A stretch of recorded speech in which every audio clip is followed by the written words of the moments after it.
ধর্ম হোক যার যার, বড় মা সবার। হ্যাঁ, নৈহাটির বড় কালী মানে বড় মা, যা শুধু বাংলায় নয়, আজ গোটা ভারতবর্ষই ভক্ত। চলো আজ বড় মার কাছে যেতে যেতে এই পুজো সম্পর্কে কিছু তথ্য তোমাদের সাথে শেয়ার করি।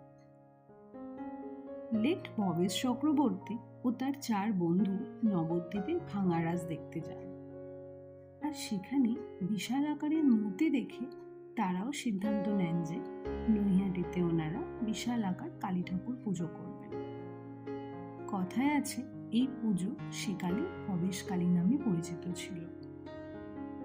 মায়ের স্থানীয় মন্দিরও আছে কিন্তু, যেখানে এই পুজো চালু করা হয়েছিল। সেখানে এখনো প্রতি বছর মাকে মৃন্ময়ী রূপে পুজো করা হয়।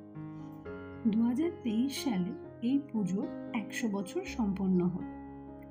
তাই এখানকার মন্দিরে রাজস্থানের শিল্পী দ্বারা নির্মিত কোষ্ঠী পাথরের মূর্তি প্রতিষ্ঠা করা হলো এবং সেই মূর্তি নিত্য পুজো হয় এই মন্দিরে। আজ ভাইফোঁটা, মায়ের কাল যাবার পালা।